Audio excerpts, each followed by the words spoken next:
जय हिंद दोस्तों, आइए विज्ञान की ओर चलते हैं।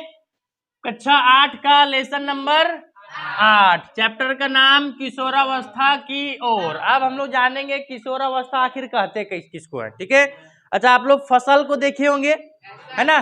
समय समय पर मान लो 2-4 दिन हुआ, हम लोग बो दिए बीज को, कुछ समय में क्या छोटा सा पौधा निकलेगा, फिर कुछ समय के अंतराल में थोड़ा बड़ा होगा, फिर कुछ समय के अंतराल में पूरा बड़ा हो जाएगा, फिर कुछ समय के अंतराल में फूल देना शुरू करेगा, फिर कुछ समय के अंतराल में फल देना शुरू करेगा, फिर पकना शुरू हो जाएगा, फिर मर जाएगा, है कि नहीं।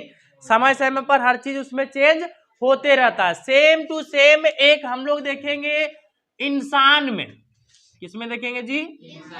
कि मनुष्य में किस तरह से टाइम टू टाइम जो उसमें चेंजेस आता है, तो वही चेंजेस हम लोग पढ़ेंगे किशोरावस्था वाला। जैसे देखो, बच्चा जब जन्म लेता है और वो 0 से 5 साल का रहता है। कितना साल का?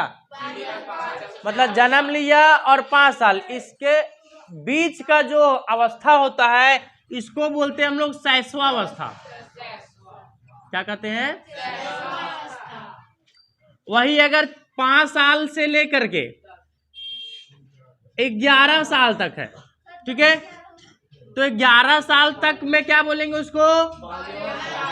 बाल्यावस्था।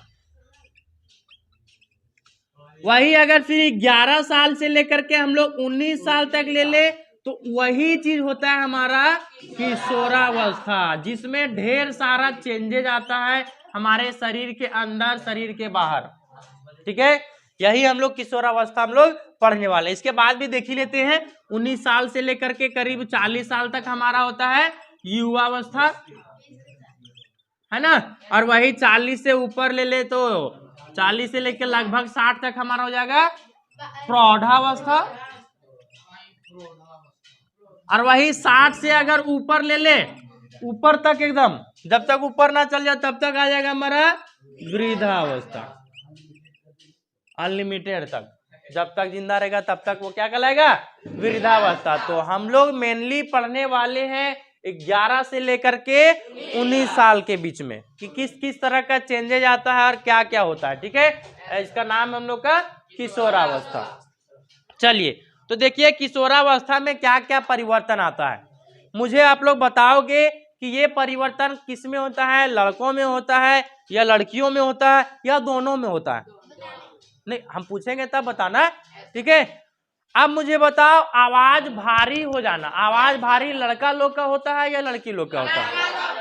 लड़का लोग का जल्दी होता है, लड़की लोग का भी होता है, लेकिन उसको भारी नहीं कह देते हम लोग, सुरीला सुरीला मीठा आवाज कह देते उसको, है ना। तो क्या क्या बदलाव आएगा उसके बारे में हम लोग एक नंबर में टॉपिक में हम लोग चर्चा करेंगे। ठीक है, तो आवाज का भारी होना किस में होता है? ये चेंजेज लड़कों में ज्यादा होता है ना। कंधों की चौड़ाई बढ़ना, ये जो हमारा ये फैल जाना, दोनों में होता है। लड़कियों का भी कंधा चौड़ा जाता है, लड़कों लोग का भी। अच्छा, चेहरे पर दाढ़ी मूछ आ जाना, लड़की लोग का नहीं होता, हम देखे हैं जी, छोटा छोटा होता लेकिन इसको नहीं मानेंगे हम लोग। हाँ, इसको नहीं मानेंगे।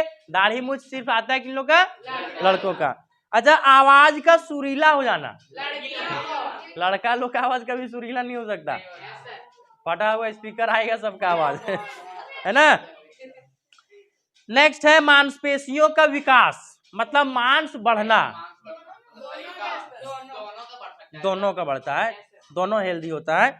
स्तनों का विकास, ये सिर्फ लड़कियों का होता है। ठीक है, कुल्हों का चौड़ा आना, कुल्हा मतलब कमर, कमर, दोनों का हो जाता है। शरीर का आकार, लंबाई तथा वजन में तेजी से वृद्धि, तेजी से वृद्धि सिर्फ लड़की लोग का होता है, लड़कों का स्लो चलता है। जैसे अभी मैं आप लोगों को एक आंकड़ा दिखाता हूं, आयु ले लेते हैं हम लोग 8, 9, 10, 11, 12, 13, 14, 15, 16, 17 और 18।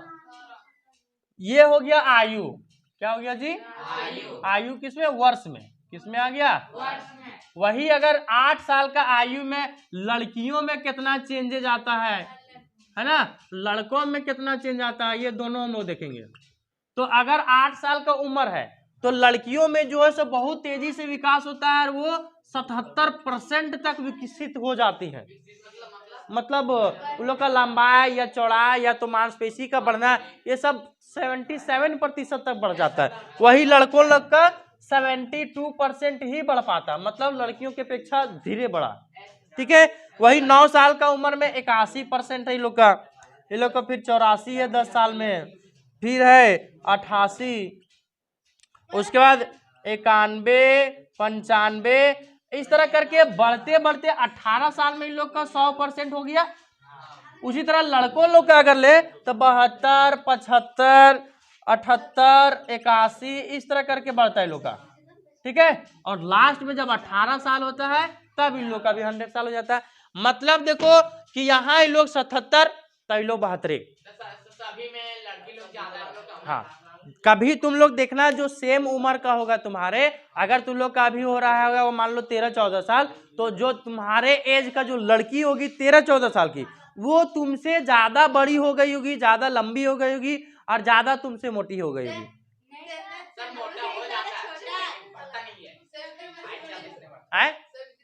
तेरा से बड़ी है, छोटी है, तभी देखो तेरे अपेक्षा इसका जो विकास है काफी ज्यादा तेजी से हुआ। एक आग अपवाद में आ जाता है, क्या करेगा। इसमें हार्मोन का ये है, समझा, लंबाई बढ़ना या लंबाई का ना बढ़ना, बाल झड़ना, बाल का ना झड़ना, बाल बहुत लंबा हो जाना, सारा का सारा हार्मोन इसमें जिम्मेदार होता है। ठीक है। चलो देखो, तो अगर इसका 81% बढ़ जाता है 9 साल में तो इसका 75% रह जाता है। लड़का 10 साल का उम्र में लड़कियों का 84% बढ़ जाता है तो इसका 78% रह जाता है। मतलब इसका ये समझो कि लड़कियों का विकास तेजी से होता है जबकि लड़कों का विकास स्लो होता है। लेकिन 18 साल आते आते लड़की भी 100% और लड़का भी, लड़का लोग धीरे धीरे स्टेप चढ़ता है और लड़की लोग जिस तरह से कछुआ और खरगोश का चाल, ये कहानी सुना है तुम लोग कि खरगोश बहुत जल्दी पहुंच करके जाके सो जाता है, वैसे ही लड़कियों का उम्र होता है हो जल्दी जा करके यहाँ 100 हो जाता है और बहुत जल्दी, लेकिन लड़कों धीरे धीरे धीरे जा करके कछुआ चाल में चलता है। समझा? कछुआ जीतता नहीं है, तू लोग पार्ट 1 सिर्फ सुना है, कछुआ का पार्ट 2 सुना, कछुआ खरगोश की कहानी पार्ट 2 सिर्फ पार्ट 1 सुना है। इस बार कछुआ जीता। दूसरी बार में जब रेस होता है तो इस बार क्या होता है, खरगोश जीत जाता है। अब कछुआ तो अपना, अब खरगोश जो हार गया वो तो समझदार हो गया कि नहीं अगर हम रुक जाएंगे तो फिर हार जाएंगे। समझा? इस बार जब उसको दोनों पहले कॉम्बिनेशन बैठा तो नहीं, इस बार फिर से रेस चलेंगे, तो रेस होता है, कछुआ अपना चाल में चलते रहता है, खरगोश तेजी से जाकर के जीत जाता है। इस बार खरगोश जीत गया, इस बार कछुआ हार गया। अब कछुआ हार गया तो फिर अब कछुआ चालाक हो गया, अरे बाबा अगर हम लोग पहले अगर हम धीमा चाल चले तो हम जीते थे, लेकिन वो अपना बेवकूफ़ी की वजह से हारा था। लेकिन इस बार वो अपना चालाकी दिखाया, इस बार दोनों का दोनों तेज हो गया, दोनों एक बार हारा है, दोनों का दोनों क्या हो गया, तेज हो गया। इस बार जो है सो दोनों है सो साथ में रह करके रेस जीतेगा। कैसे रेस जीतेगा मैं बता रहा, देखो इन लोग का रास्ता जो है सो थोड़ा सा है जमीन वाला, फिर बीच में जो है सो पानी वाला इलाका आ जाता है, उसके बाद रास्ता वाला जाता है। तो इन लोग कंबाइन करके बैठेगा कि नहीं, कछुआ है सो खरगोश पर जा करके बैठ जाएगा, ये वाला रास्ता में क्या करेगा, कछुआ खरगोश पर के पीठ पर बैठ करके इधर चल जाएगा, जब पानी वाला आएगा तो पानी में कछुआ पर खरगोश बैठ जाएगा, तब पार हो जाएगा। इस तरह दोनों मिल के काम करेगा तो जल्दी पहुंचेगा।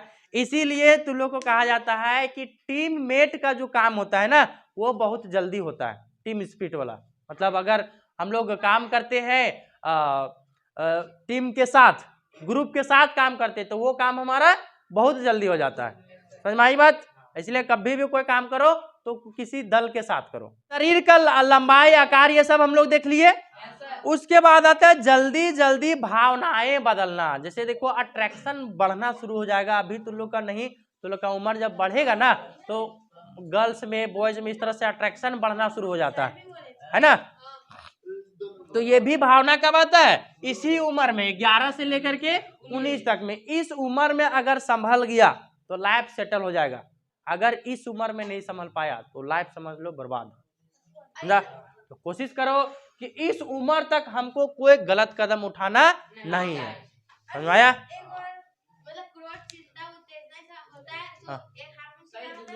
यस है कौन सा जल्दी जल्दी भावना बदलना है, दोनों में लड़का लोग में भी भावना बदलता है और गर्ल्स में भी। नेक्स्ट आता है सारे अस्थाई दांत आ जाना। अच्छा देखो तुम लोग का एक दूध वाला दांत होगा, बच्चा लोग जो रहता है हमारा करीब हमारा ये 5 से 11 साल मतलब बाल्यावस्था में दूध वाला दांत लगभग टूट जाता है और इस उम्र तक आते आते सबका परमानेंट टीथ आ जाता है। त्वचा का तैलीय होना, अच्छा तैलीय होना मतलब समझता है फेस जो है सो ऑयली देखना आप तुम लोग का जो है सो फुंसी उनसी निकलना शुरू हो जाता है। तो ये होता है सिर्फ और सिर्फ फेस ऑयली होने से। फेस ऑयली होता है इसलिए हमारा फेस पर क्या होता है फुंसी उनसे निकलना शुरू हो जाता है। फिर समय के साथ वो ऑटोमेटिक सही हो जाता है, समझ में आया। फिर सारा का सारा दाग वाग सब मिट जाएगा। अभी उम्र है तुम लोग का निकलने वाला, इसमें घबराना नहीं कि अरे फुंसी हो गया अब क्या होगा ये होगा, इसमें घबराना ही नहीं। कोई मतलब क्रीम उरीम जो होता है ना उस पर कभी भरोसा नहीं करना, कुछ नहीं होता वो सब तुम सोचेगा कि नहीं क्रीम लगाएंगे तो नहीं निकलेगा, फेस वॉश करेंगे हिमालय तो कौन कौन आ गया है ना, तो उसको उसको तो कमाना है जो तो कहेगा ना है एलोवेरा, हाँ वो होता है आयुर्वेदिक, वो हम लोग ऐसे ही रगड़ के कर सकते हैं। लेकिन जो क्रीम वाला एलोवेरा रहता है उसको नहीं यूज करना क्योंकि उसमें कितना सारा केमिकल डाला रहता है। चल आगे हमारा अपना रोल मॉडल तय करना कि अब हमको बाल ऐसे रखना है, कपड़ा एकदम एगो शर्ट पर घूमना है, एगो टी शर्ट पर घूमना है, बिना जूता मोजा का तो हम लोग बाहर नहीं निकलेंगे, हाफ पैंट पर एकदम नहीं निकलेंगे। तो ये सब अपना रोल मॉडल खुद से तैयार करने का एगो उम्र आ जाता है कि नहीं। हाँ चलो उसके बाद है अपने एवं अभिभावकों के विचारों के अंतर महसूस करना। अब बोलेगा कि अरे मेरा मम्मी पापा ऐसे बोलता है लेकिन ठीक नहीं बोलता है, ऐसे बोलना चाहिए, मतलब हाँ एकदम गुस्सा वाला क्रोध वाला भावनाएं आने लगेगा है ना। मम्मी पापा का बात सुनना शुरू मतलब बंद कर देगा, अपना जो विचार है उस पर काम करना शुरू करेगा। तो ये उम्र के अनुसार ऐसा चेंज होने लगता है ना। अच्छा विपरीत लिंग के प्रति झुकाव मतलब आकर्षण अभी बताया, अट्रैक्शन शुरू हो जाएगा। विपरीत लिंग मतलब गर्ल्स है तो बॉयज पर अट्रैक्शन शुरू कर देगा, बॉयज है तो गर्ल्स पर अट्रैक्शन करना शुरू कर देगा। इस तरह का उम्र आना शुरू हो जाता है हमारा 11 से लेकर 19 साल तक। सुनील समझ रहा है कुछ ज्यादा समझ रहा है उसको ठेल रहा है, सुन रहा है क्या बोल रहे हैं सर से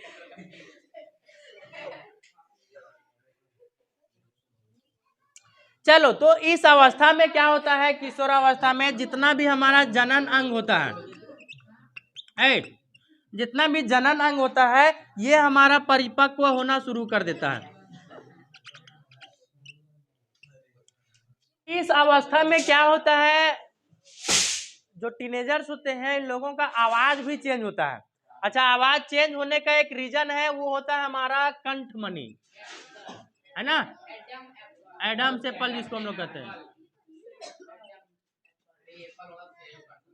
हाँ एप्पल मतलब सेब नहीं समझ जाना, एडम्स एप्पल ये अलग है। जो दिखेगा खास करके ये एडम्स एप्पल बॉयज में निकलता है, ये जो हमारा गले के सामने जो भूरा पार्ट दिखता है ना वही होता है हमारा कंठमणि। तो ये क्या होता है थोड़ा सा चौड़ा हो जाता है। क्या हो जाता है, मान लो छोटा में हम लोग का इस तरह था, यही वाला अगर हम लोग इस तरह हो जाता है तो फिर ये बाहर निकल जाता है और इसी को हम लोग कहते हैं एडम्स एप्पल कंठमणि। यही चीज अगर ये लड़कियों का अगर निकल जाता है, चौड़ा हो जाता है तो उन लोग का भी आवाज क्या होता है थोड़ा सा मोटा मोटा निकलने लगता है। लेकिन अधिकतर जो है सो गर्ल्स में ये चीज नहीं होता है। हाँ ये भी एक हम लोग का लंबाई स्टॉप होने का ये एक हम लोग का पहचान है कि वो जो है सो लंबाई फिर बढ़ना एकदम स्टॉप हो जाता है, थोड़ा मोड़ा बढ़ा नहीं तो नहीं बढ़ेगा, सिर्फ अब चौड़ा होगा। इस अवस्था में एक और परिवर्तन आता है हमारा गौण लैंगिक लक्षण। ये क्या है जरा समझो।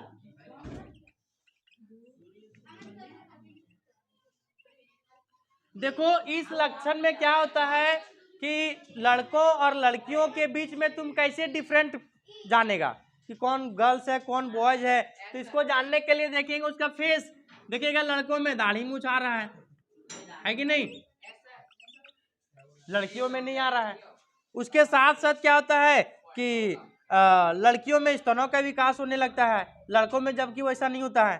तो लड़के और लड़कियों की पहचान के लिए जो लक्षण उत्पन्न होता है, जो डिफरेंस होता है, उसी को हम लोग बोलते हैं गौण लैंगिक लक्षण।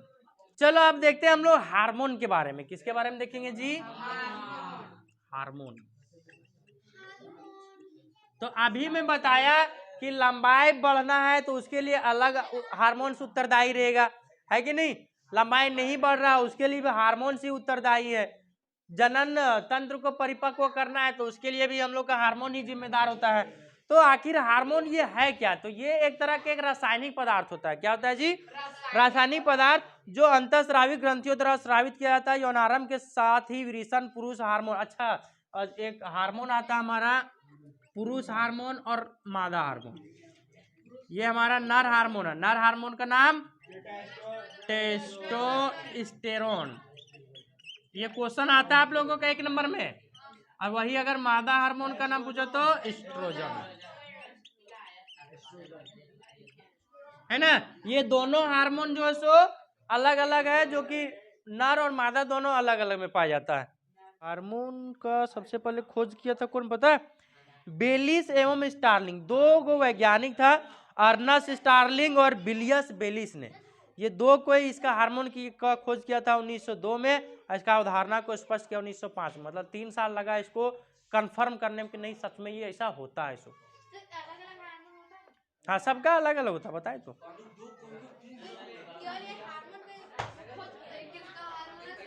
है किसका हार्मोन है? ये जनन को परिपक्व करता है, मतलब बेबी को बढ़ाने में, है ना, उसको जन्म देने में, ये सब में होता है। फिर ये जनन काल कब से कब तक चलता है? इंसान जो से कब तक है सो बच्चे का जन्म दे सकता है, कितना उम्र तक पता है तुम लोगों को? है ना? तो फिर भी इसका भी लिमिट होना चाहिए, होगा ना। मान लो वो ऑपरेशन नहीं कराता तब कितना साल तक जन्म देगा? 20 साल बस, और ज्यादा होता। देखो ये हमारा शुरू हो जाता है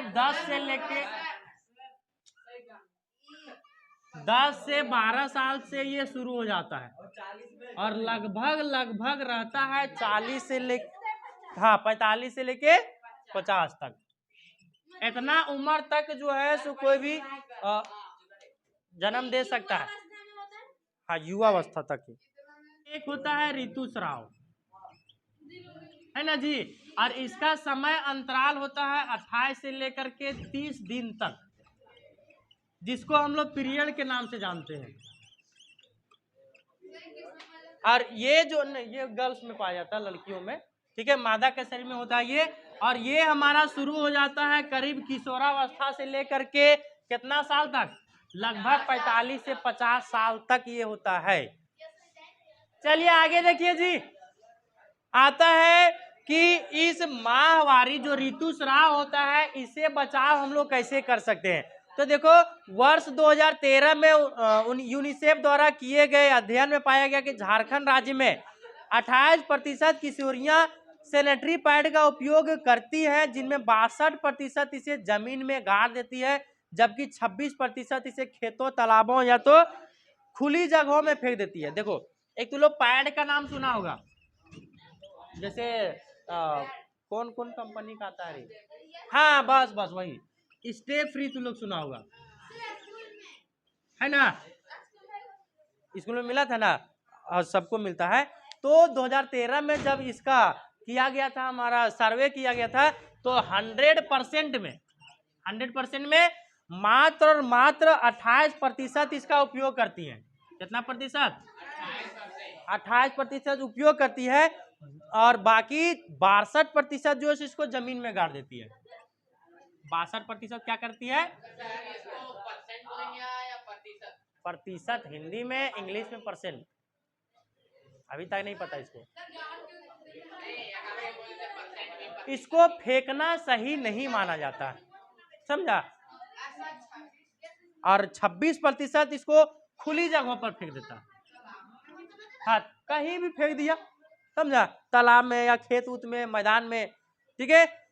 तो इस तरह से इन्हें फेंकना बीमारियां फैलाती है, वो बीमारी का जड़ होता है।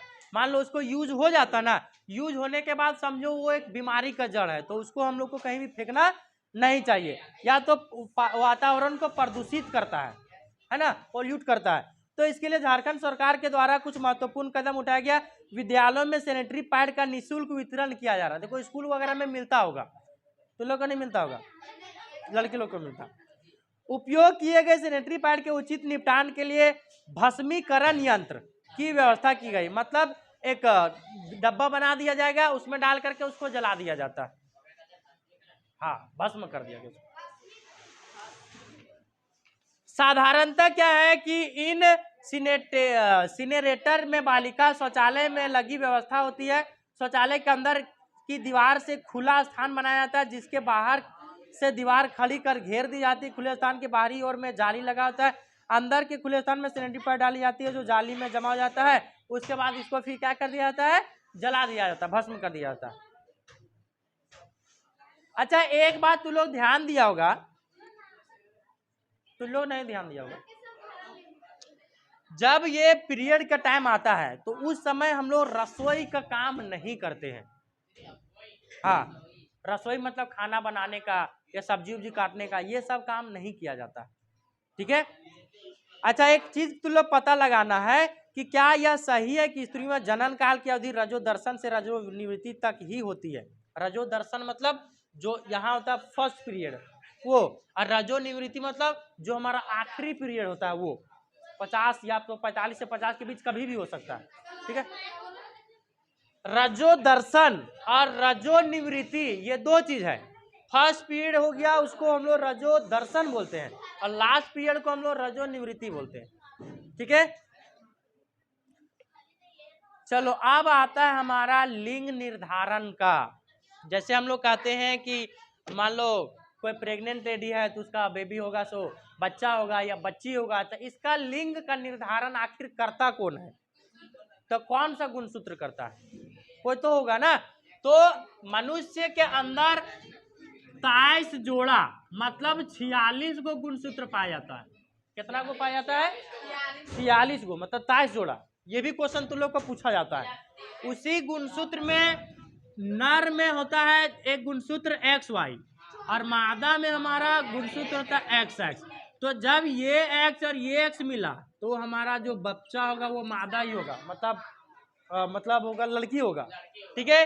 अच्छा ये Y और ये X मिला तब जाकर के वो बच्चा होगा, तो हमारा नर होगा, मतलब लड़का पैदा होगा। तो लड़का पैदा होने का चांसेस 4 में से 1% होता है, बाकी 3% लड़की होता है। देखो कैसे, मान लो ये X और ये X मिला मादा होगा, फिर ये X और ये वाला X मिलेगा तब भी मादा होगा, ठीक है। जब ये Y और ये वाला X मिलेगा तब नर होगा, और ये Y और ये X मिलेगा तब नर होगा। समझाया। लड़कों का जो गुणसूत्र होता है वो XY होता है। तो कभी भी शिशु जो है सो नर होगा या तो मादा होगा, इसका लिंग का निर्धारण कौन करता है पता है, पिता का लिंग गुणसूत्र। कौन करता है जी, लिंग गुणसूत्र। कभी भी इसके लिए मम्मी लोग जिम्मेदार नहीं होती है। जैसे कभी कभी ताना दिया जाता है कि बार बार तुम लड़की पैदा कर रही है, लड़की पैदा कर रही है, तो ये सब जो है सो उन लोग जिम्मेदार नहीं होती कभी भी। समझ आ रहा है। हमेशा कौन जिम्मेदार होता है, उसका पिता। समझ आया। उसका पिता के अंदर जो गुणसूत्र हमारा XY वो जिम्मेदार होता है कि वो बच्चा होगा कि बच्ची होगी। हाँ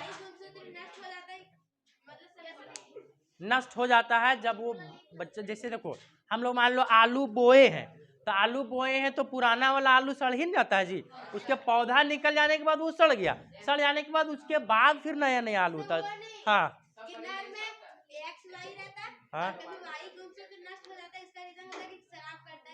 हाँ ठीक है। तो कभी ज्यादा बहुत ज्यादा अगर नशीला पदार्थ यूज कर रहा है वो आदमी, तो फिर क्या होता है, ये हमारा नष्ट हो गया, तो कभी फिर उससे फिर नर बच्चा कभी जन्म लेगा ही नहीं। समझाया। ये भी होता है। चलो देखते हैं तो कौन सा हार्मोन के लिए कौन सा ग्रंथि यूज होता है। हम लोग ग्रंथि के बारे में देख ही लेते हैं, ठीक है। देखो तो आइए सुने रमेश और मैम क्या क्या बात कर रहे हैं। रमेश पूछता है कि मेरे चाचा जी का गला बहुत फूला और उभरा हुआ है, ठीक है। क्या कोई रोग है क्या, उसको कोई बीमारी उमारी तो नहीं ना है, ठीक है।